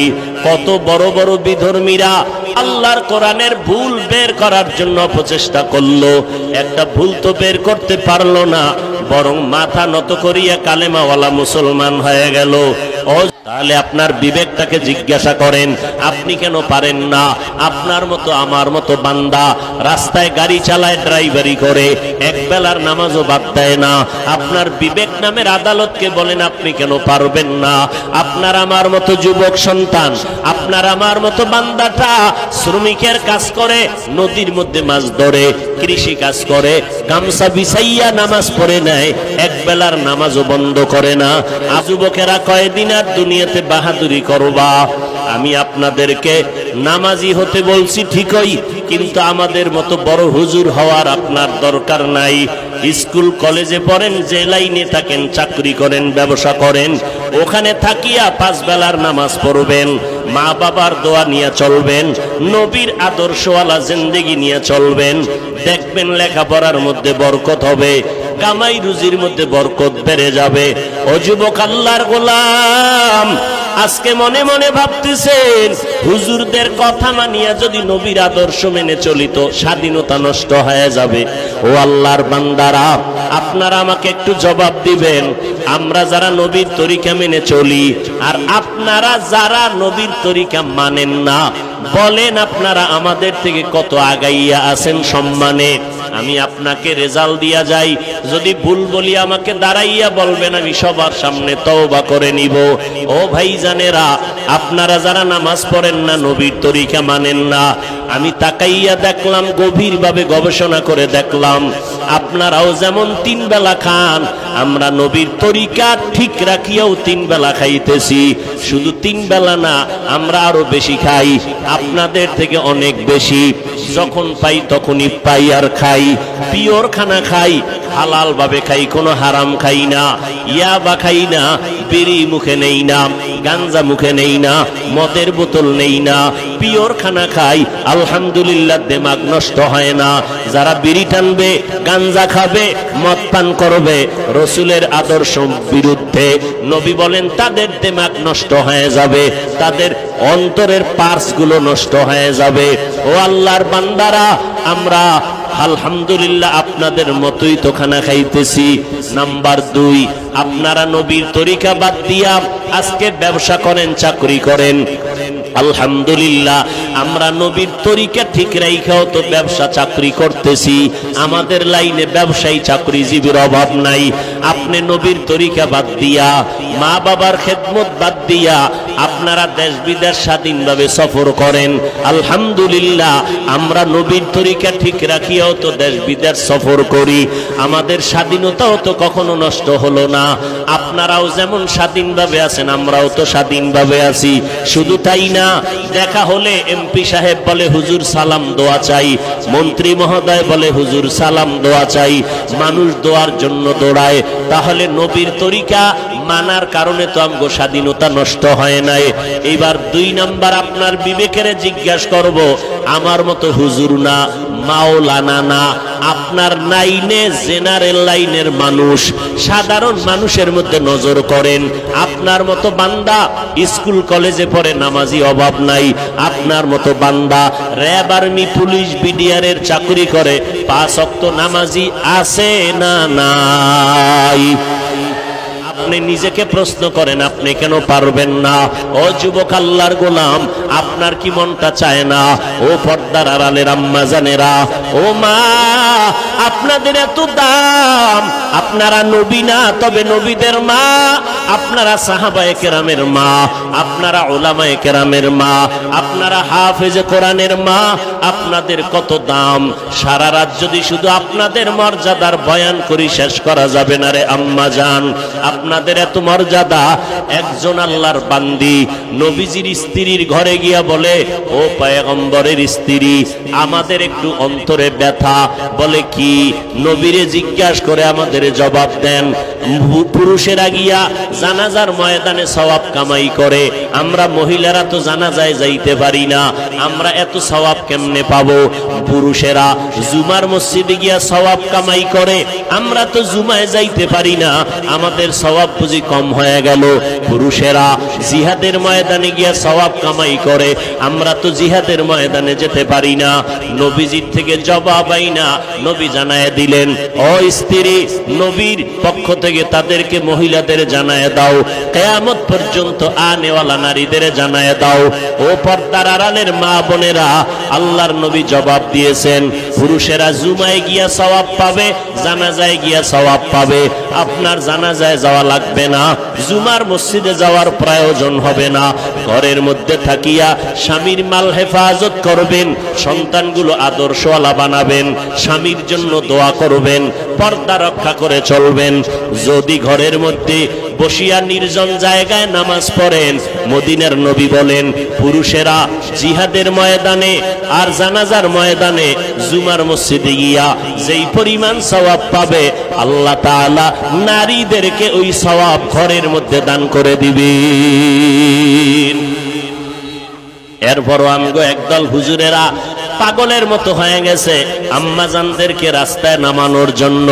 এই জন্য আমি মাঝে মাঝে বলি, আওয়ামী লীগওয়ালারা ইসলামের ব্যানার টানাইয়া মানুষের ধোকা দেয় না, বিএনপি ওয়ালারা ইসলামের ব্যানার টানাইয়া মানুষের ধোকা দেয় না। তারা বলে না আমরা ইসলামের ব্যানার লাগাইছি, আসো আমরা ইসলাম কায়েম করব।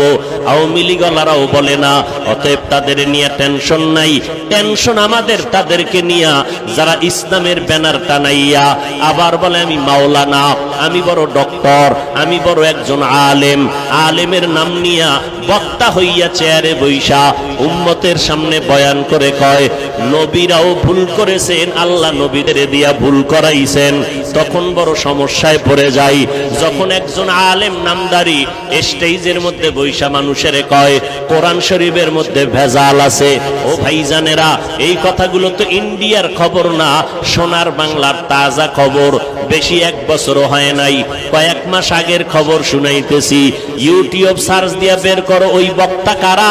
এই ময়দানে আইসা বলে কাজা নামাজ পড়া লাগবে না, বক্তা হইয়া বলে নফল ইবাদত লাগবে না, বক্তা হইয়া বলে জুমার আগে সুন্নাত লাগবে না, বক্তা হইয়া সাধারণ মানুষের বয়ান দিয়া বলে বেশি বেশি নফল ইবাদতের দরকার নাই। এইভাবে কথা বলিয়া বলিয়া উম্মতের বিভ্রান্ত করে। আমাদের টেনশন হলো ইসলামের ব্যানারওয়ালা ধোঁকাবাজ মুনাফিকের নিয়া। ১৫০০ বছর আগে মদিনাওয়ালা নবী বলছেন, এই উম্মতেরা আলেম দেখলে যাইও না, সাবধান। এই জমিনের মধ্যে একদল ওলামা থাকবে চূড়ান্ত খারাপ, আর একদল ওলামা থাকবে চূড়ান্ত ভালো। ক্বালান নবী সাল্লাল্লাহু আলাইহি ওয়া আলিহি ওয়াসাল্লাম, আলা ইন্না শাররাশ শাররি শিরারুল উলামা ওয়া ইন্না খায়রাল খিয়ারি খিয়ারুল উলামা। দুনিয়াতে খারাপের তুলনায় সবথেকে খারাপ হলো উলামা, আবার ভালোর তুলনায় সবথেকে ভালো হলো উলামা। যারা খারাপ তাদেরকে বলে বাতিল, আর যারা ভালো তাদেরকে বলে আহলে হক। অতএব উলামাদেরকে লাগবে। উলামা কেরাম ছাড়া আমল করা যাবে না, উলামায়ে কেরাম ছাড়া নিজের অন্তর ধোলাই করা যাবে না, নবীর আদর্শ খুঁজে পাওয়া যাবে না। তবে খবরদার, উলামাদের কাছে যাইতে গিয়া বাতিলের কাছে যেন না যাই। সাবধান সাবধান, যারা কাজা নামাজ লাগবে না বলে তারা বাতিল, যারা বলে বেশি নফল ইবাদত লাগবে না তারা বাতিল, যারা বলে বিতিরের নামাজ লাগবে না তারা বাতিল। যেই বক্তা আলেম বলে নবীরা ভুল করেছেন, আল্লাহ নবীদেরকে দিয়া ভুল করাইছেন, সন্দেহ নাই এই আলেম নামের রসুলের হাদিস মতে আহলে বাতিল। গীবত করলাম না কেন? হিংসা অন্তরে না? ভণ্ডদের বিরুদ্ধে বাতিলের বিরুদ্ধে কথা বলা এটা ঈমানের দাবি, এটা কখনো হিংসা না। আমার নবী ভণ্ড বাতিলের বিরুদ্ধে বলেছেন কি বলেন নাই? অতএব ও আল্লাহর বান্দারা, আল্লাহর মোহাব্বত নিয়ে বলতেছি, আজকে টুপিদারির কারণে, নামাজের কারণে সম্মান কমে নাই, দুনিয়ার স্বাধীনতাও নষ্ট হয় নাই। ভাইজান, তুমি স্কুলে পড়ো, কলেজে পড়ো, পায়ে হাত রেখে বলছি, তবে 5 বেলার নামাজটা পড়িও, মা বাবার দোয়া নিয়ে চলিও। কারণ আজকে আমি চেয়ারে বৈশা বয়ান করি, আমার মা বাবার চোখের পানি আর দোয়া ছাড়া হইতে পারতাম না। তুমি আমি যত টাকার মালিক, বাড়ি গাড়ির মালিকের বড়াই করি, খোদার কসম মা বাবার চোখের পানি আর দোয়া ছাড়া হতে পারো নাই। তুমি পরীক্ষায় ভালো নাম্বার পেয়েছো, মা বাবার দোয়ার ফসল। ওই মা কত কলিজা দিয়া তোমার আমার জন্য দোয়া করেছে। ওই মা বাবাকে যত কষ্ট দিয়েছি, মা বাবা কখনো তোমার আমার জন্য বরদোয়া করে নাই। তুমি আমি কত মা বাবারে গালি দিছি, কিন্তু মা চোখের পানি ছেড়ে আল্লাহর কাছে দোয়া করছেন, ও আল্লাহ তুমি আমার সন্তানটারে হেদায়েত দাও, তুমি আমার সন্তানটারে সুস্থতার জীবন দান করো।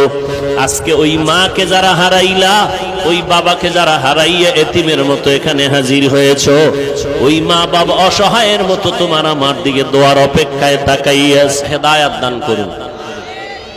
এরে নবীর আশিক, এজন্য উলামায়ে আহলে হক কেমনে বুঝবেন কারা হক আর বাতিল?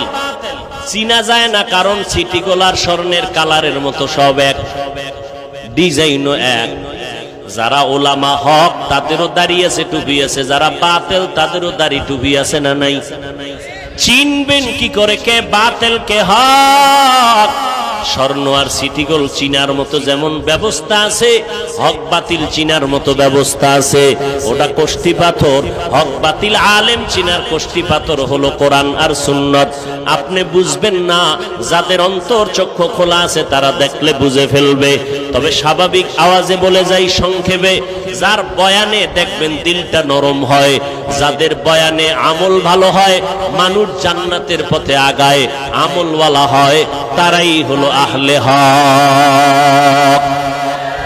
আর যারা মানুষকে উম্মতের থেকে আলাদা করে, কোরআন থেকে আলাদা করে, আমল থেকে দূরে সরায়, বুঝে নিতে হবে ডাল মে কুছ কালা হয়, তাদের লেবাসের মধ্যে হতে পারে কোনো ভেজাল।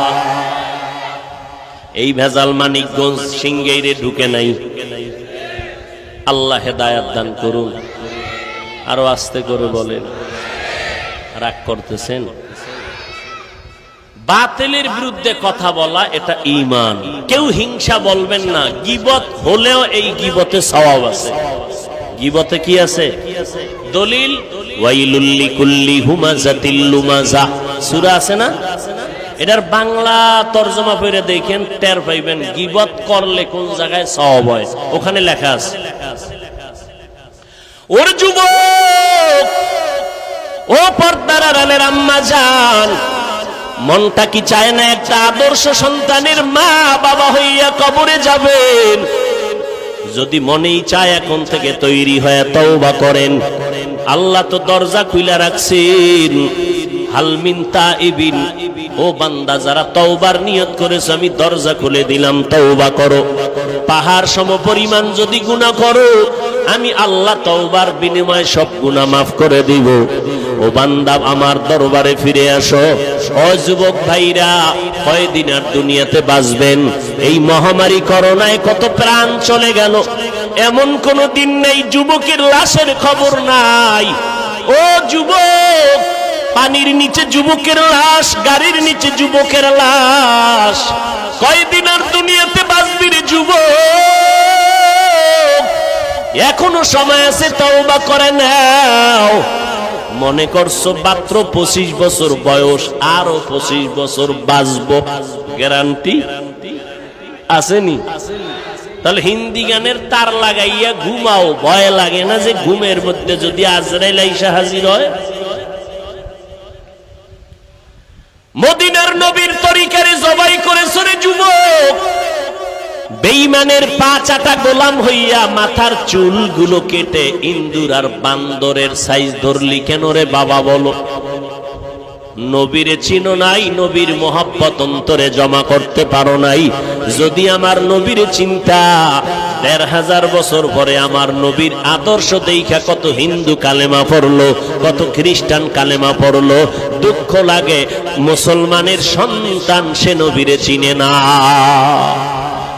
কেমন মায়ার নবী আমার, কেমন দয়ার নবী আমার, যেই নবীর কোনো গুনাহ নাই, এরপর নবী সারা রাত ইবাদতে কান্না করেন। ও আল্লাহর বান্দারা, আবু বকর জান্নাতের সার্টিফিকেট পেলেন দুনিয়ায়, এরপর মরণ পর্যন্ত কান্না করেছেন। অন্ধকার কবরে আমার কি উপায় হবে? ও আল্লাহর বান্দারা, কিসের বাহাদুরি করো? তোমাদের একজন বন্ধু আছে, নাম সবাই জানো, ইউটিউবে সার্চ দিলে পাইবা, মাইকেল জ্যাকসন। আছে না তোমার বন্ধু? ওই মাইকেল জ্যাকসনের ইতিহাস জানো? যে মাইকেল জ্যাকসন একটা গান গাইলে লক্ষ লক্ষ ডলার পাইতো হাদিয়া। টাকার যখন পাহাড় হয়ে গেল মাইকেলের, তিনি মনে মনে স্থির করলো আমি তাড়াতাড়ি মরব না। কত কয়দিন বাঁচতে চাও? বলে ১৫০ বছরের আগে আমি মরব না। এবার প্রস্তুতি নেওয়া শুরু করলো মাইকেল। কোটি কোটি কোটি কোটি ডলারের পাহাড় বানাইয়া মাইকেল বলে আমি ১৫০ বছরের আগে মরব না। চেহারাটারে বাদাই করলো, বডিটারে বাদাই করলো। ২০-এর উপরে অল টাইম ডাক্তার তারে পাহারা দেয়, একটা খানা শতবার চেক করে খায়। এই মাইকেল ১৫০ বছর পর্যন্ত বেঁচে থাকবে। হাওয়া বাতাস গায়ে লাগায় না, ধুলাবালু লাগায় না, চেহারাটারে আটকাইয়া রাখতো, জীবাণুনাশক যেন ভেতরে আক্রমণ করতে না পারে। হাত দিয়া কারো সাথে সাক্ষাৎ দিত না, চামড়াটারে আটকায়া রাখতো, অন্যের হাত থেকে ভাইরাস ঢুকতে পারে। ওই মাইকেলের নিয়ত হলো ১৫০ বছর আমি জীবিত থাকবো দুনিয়ায়। আমার প্রস্তুতি কমপ্লিট হয়ে গেল, কিন্তু আল্লাহ কয় তোরে অল্প দিনের মধ্যে আজরাইলের হাতে পাঠিয়ে দিব। যখন মাইকেলের হায়াত ৫০-এর কোঠা পেরিয়ে গেল, মাইকেল একদিন চিন্তায় পড়ে গেল। হঠাৎ শরীরটা দুর্বল লাগে, অল টাইম বিটজোনার উপরে ডাক্তার পাহারা দেয়, খানা চিকিৎসার কোনো অভাব নাই। মাইকেল একটু বিশ্রামে গিয়া নাক টেনে একটা ঘুম পড়ল। ডাক্তারেরা চতুর্পার্শ্বে পাহারা দিল, মাত্র বয়স হলো ৫০-এর কোঠায়। এই মাইকেল এমন একটা ঘুম দিল, ডাক্তারেরা দীর্ঘ টাইম অপেক্ষা করে বডির মধ্যে হাত দিয়া দেখে মুহূর্তের মধ্যে মাইকেলের বডি শক্ত হয়ে গেল, পায়ে বরফের মতো ঠান্ডা হয়ে গেল। ডাক্তারেরা চিৎকার দিয়া বলে আমরা এতগুলো ডাক্তার পাহারা দিলাম, কোন সময় মাইকেলের জানটা চলে গেল আমরা তো অনুভব করতে পারি নাই। যুবকেরা, এর থেকে দৃষ্টান্ত আর কেমনে দিলে তোমরা ঠিক হয়ে চলবা? ও যুবক, আমিও তো তোমার মতো যুবক। ও আল্লাহর বান্দারা, আল্লাহর মোহাব্বত নিয়ে বলতেছি, আজকে টুপিদারির কারণে, নামাজের কারণে সম্মান কমে নাই, দুনিয়ার স্বাধীনতাও নষ্ট হয় নাই। ভাইজান, তুমি স্কুলে পড়ো, কলেজে পড়ো, পায়ে হাত রেখে বলছি, তবে ৫ বেলার নামাজটা পড়িও, মা বাবার দোয়া নিয়ে চলিও।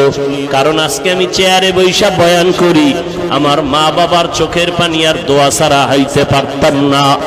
তুমি আমি যত টাকার মালিক, বাড়ি গাড়ির মালিকের বড়াই করি, খোদার কসম মা বাবার চোখের পানি আর দোয়া ছাড়া হতে পারো নাই।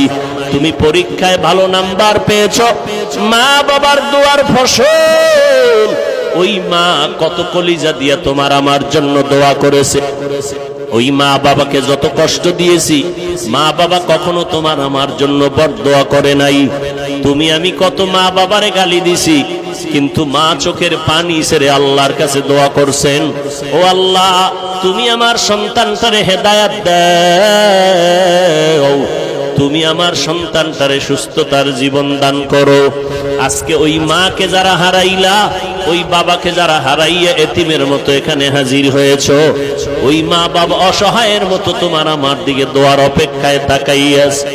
ও যুবক, ওই মাকে যারা কষ্ট দিয়া চোখের পানি ফালাইছো, এখনো যদি বেঁচে থাকে, সময় থাকতে মায়ের কাছে গিয়া দোয়া নিও, আর বলিও মা তোমার দোয়া ছাড়া আমি আগাইতে পারবো না, যতই বাহাদুরি করি টাকার বলে আগাইতে পারবো না, মা তুমি আমার মাথায় একটু হাত দিয়ে দোয়া করে দাও।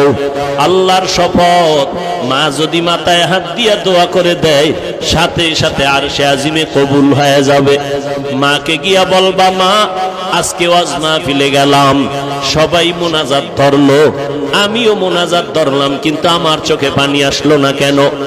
আল্লাহ গুনার কারণে বেজার হয়ে গেছে, তুমি না জানি আমার উপরে কষ্ট পেয়ে আসো, আজকে তুমি দোয়া করিয়া দাও। আজকে আমি তওবার নিয়ত করে ফেলেছি, মরিয়া গেলে যাব, হায়াতের মালিক আমার আল্লাহ, রিজিকের মালিক আমার আল্লাহ, ইজ্জতের মালিক আমার আল্লাহ।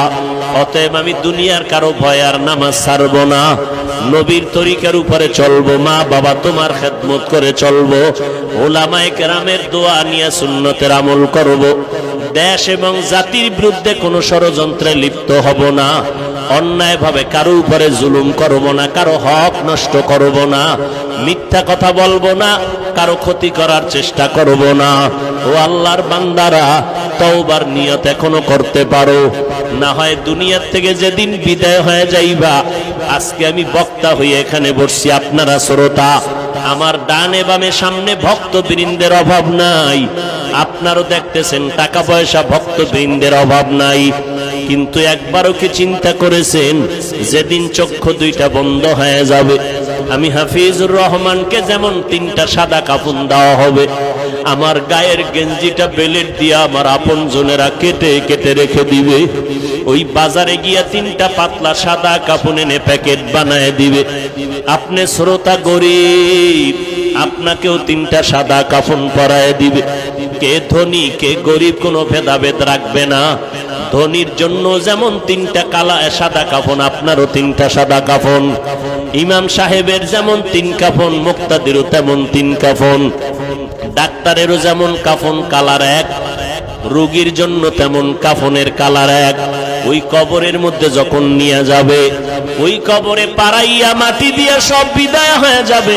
মনে মনে ভাবছিলাম আমার কত আপনজন কত বন্ধু আমার সাথে যাবে, কিন্তু আমার আপনজনেরা সব আমাকে একা বাঁশবাগানে ফালাইয়া চলে গেল।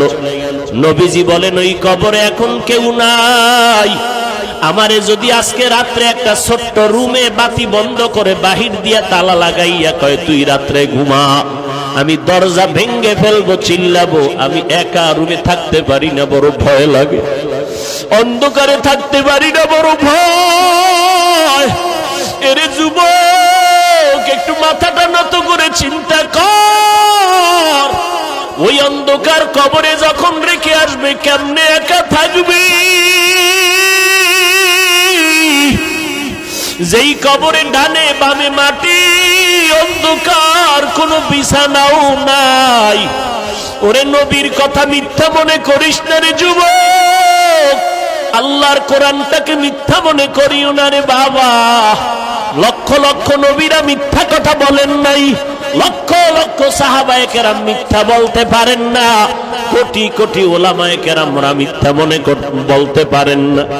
ও যুবকেরা, আমাদের তো কোনো আমলই নাই, যাদের আমল ভালো, তাকওয়া ভালো, সাহাবায়ে কেরাম এত বেশি আমল করিয়াও কেন তারা জীবনভর কান্না করলেন কবরের ভয়ে? সেই হিসাবে তো তোমার আমার কান্না কইরা চিৎকার দিয়া মইরা যাওয়ার কথা, অথচ কপাল খারাপ, একবারও বাবার জন্য এক ফোঁটা চোখে পানি আসলো না রে যুবক, মায়ের বিরহে এক ফোঁটা কান্না আসলো না। এত পাষাণ হৃদয় কেন হইলা রে বাবা?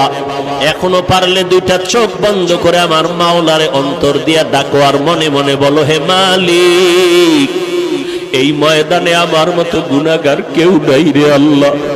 আমার গুনার খবর আমার মা জানে না, ভাই জানে না, ভাই বোনেরা জানে না, আমার স্ত্রী সন্তানেরা জানে না। আমার অন্যায়ের খবর যদি আজকে সিংগাইরের মানুষ জানতো, আমারে বয়ানে একবারও বসার সুযোগ দিত না। ও দয়ার মালিক, আপনি জানেন আমি বড় কত অপরাধী। আপনি আমার অপরাধের কথা জানিয়াও পানি বন্ধ করেন নাই, বাতাস বন্ধ করেন নাই, সূর্যের আলো চাঁদের আলো বন্ধ করেন নাই, খানাও বন্ধ করেন নাই রে আল্লাহ। আজকে বুঝতে পেরেছি আমার একদিন মরণ হবে, কবরে যাওয়া লাগবে। নবী বলেন ওই কবরে কে ধনী, কে গরিব, কে মাওলানা, কে মুফতি, কে পীর সাহেব, কোনো ভেদাভেদ নাই। সবার জন্য 3টা প্রশ্ন কবরে রেডি হয়ে যাবে। আমাকেও যেমন 3টা প্রশ্ন করবে, আপনাদেরও 3টা করবে। রবের পরিচয় দাও, ধর্মের পরিচয় দাও, রহমাতুল্লিল আলামিনের পরিচয় দাও। নবীজি বলেন কারা জবাব দিতে পারবে? দুনিয়াতে যারা রবের গোলামি করে যাবে তারা কবরে গিয়া জবাব দিবে রব্বি আল্লাহ, আমার রব একমাত্র আমার আল্লাহ। দুনিয়াতে যারা ইসলাম মেনে চলবে তারা কবরে গিয়া জবাব দিবে দীনিয়াল ইসলাম, আমার ধর্মের নাম ইসলাম। দুনিয়াতে যারা সুন্নতের আমল করে চলবে, ও যুবকেরা আঙ্গুলের নখগুলো কেমনে রাখবা সেখানেও নবীর সুন্নত যারা মানবে, মাথার চুলগুলো কেমনে রাখবা সেখানেও নবীর সুন্নত যারা মেনে চলবে, জুতা 2টা পায়ে পরার সুন্নত আছে যারা মানবে, বাথরুমে কেমনে ঢুকবেন বের হবেন সেখানেও নবীর তরিকা যারা মেনে চলবে, কবরে যাওয়ার পরে নবীরে দেখাইয়া বলবে চিনুনি। যারা নবীর সুন্নতের পাগল আর আশিক,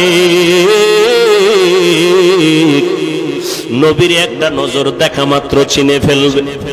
ডাক দিয়া বলবি নি তো আমার সে মায়ার নবী,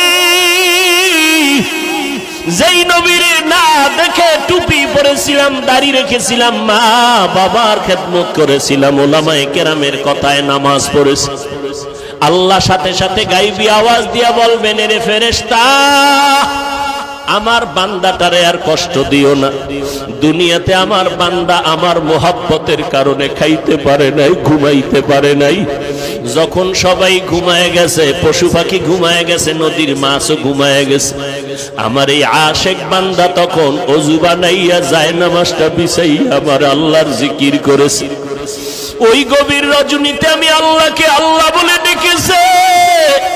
আমি আল্লাহ পাকের মোহাব্বতে বান্দা ঘুমায় নাই। এখন আর দেরি না করে কবরে বেহেশতের বিছানাটা দাও, জান্নাতের সাথে রাস্তা বানায় দাও, 3.5 হাত কবরটাকে বড় একটা বালাখানা বানায় দাও। আমার বান্দা এখন ঘুমাবে কিয়ামত পর্যন্ত। নবী আফসোস করে বলেন দুনিয়াতে যারা রবের গোলামি করবে না, আল্লাহর দ্বীন ইসলাম মানবে না, নবীর সুন্নত মানবে না, এই সমাজে একদল কপাল পোড়া আছে, চূড়ান্ত কপাল পোড়া।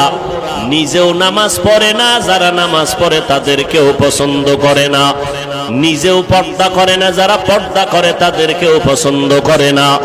এমন কপাল পোড়া নিজেও মোনাজাতে কান্না করে না, যারা কান্না করে তাদেরকেও পছন্দ করে না, নিজেও পর্দা করে না, হালাল খায় না, যারা হালাল খায় তাদেরকেও পছন্দ করে না, নিজেও মসজিদে যায় না, যারা মসজিদে যায় তাদেরকে পছন্দ করে না, নিজেও নবীর সুন্নাত মানে না, যারা মানে তাদেরকেও পছন্দ করে না, নিজেও আল্লাহর জিকির করে না, যারা জিকির করে তাদেরকেও পছন্দ করে না।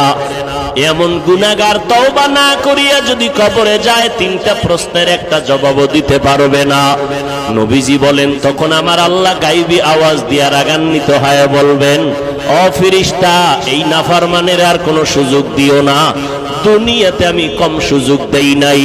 আমার দেওয়া পানি, আমার দেওয়া বাতাস, আমার দেওয়া সূর্যের আলো, চাঁদের আলো, মাছ, আমার দেওয়া জমিনের ফসল, গাছের ফল খাইয়া কত বড় নিমক হারাম, একবারও আলহামদুলিল্লাহ বলে নাই।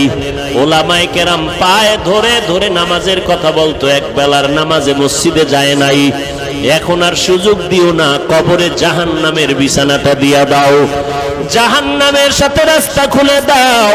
কবরে জাহান্নামের আগুন একটা না, 2টা না, 70 থেকে 99টা সাপ কবরে আসবে। আল্লাহর নবীকে আল্লাহ পাক বলতেছেন, নবী জানায় দেন, সর্বশেষ আমার আল্লাহ কবরের মাটিকে ডেকে বলবেন, কবরের মাটি, এই বেঈমান আর নাফরমানের 2 পার্শ্ব থেকে জোরে জোরে চাপ দাও। এত জোরে মাটি চাপ দিবে পাজরের হাড়গুলো চুরমার হয়ে যাবে। অনেকে কবরের আযাব বিশ্বাস করে না। আল্লাহ মাঝে মাঝে কত কবরে আগুন দেখায় দেয়, কত কবরে সাপ বিচ্ছু ধোঁয়া দেখায় দেয়। আবার এই বাংলাদেশেই প্রমাণ আছে, কত কবরের লাশ 30 বছর পর্যন্ত তাজা ছিল, কাফনে কোনো দাগ লাগে নাই। ও আল্লাহর বান্দা, যত কবরে আযাব হলো বেনামাজিদের কবর, আর যত কবরের লাশ তাজা পাওয়া গেল সব হলো নামাজিদের কবর। হেদায়াতের মালিক আল্লাহ, যাদের তওবা করার নিয়ত আছে অন্তরে, আল্লাহ তো অন্তরের খবর জানেন। খাঁটি অন্তরে যাদের তওবার নিয়ত আছে, মরিয়া গেলে যাব আর নামাজ ছাড়ব না, মা বাবারে কষ্ট দিয়া বরদোয়া নিব না, দেশের বিরুদ্ধে জাতির বিরুদ্ধে ষড়যন্ত্র করব না, ওলামায়ে কেরামের পরামর্শ নিয়ে নবীর তরিকা মতে চলবো। তওবা করার যদি নিয়ত হয়, অন্তরে যদি কোনো দুর্বলতা মুনাফিকি না থাকে, খাঁটি তওবা যাদের নিয়ত আছে তওবা করার মতো, আল্লাহর মহব্বতে খাঁটি তওবার নিয়তে দুটো হাত আল্লাহকে দেখাইয়া দেই। আয় আল্লাহ, আমাদের হাতগুলো কবুল করে নেন, আমাদের তওবা কবুল করে নেন। কারো হাত খালি ফিরাইয়া দিয়েন না রে আল্লাহ। মেহেরবানি করে মরণ পর্যন্ত তওবার উপরে মজবুত হইয়া চলার তৌফিক দান করেন, আমিন। আলহামদুলিল্লাহি রাব্বিল আলামিন, ওয়াসসালাতু ওয়াসসালামু আলা সাইয়্যিদিল আমবিয়াই ওয়াল মুরসালিন ওয়া আলা আলিহি ওয়া আসহাবিহি আজমাইন। ইয়া আরহামার রাহিমিন, ইয়া আরহামার রাহিমিন।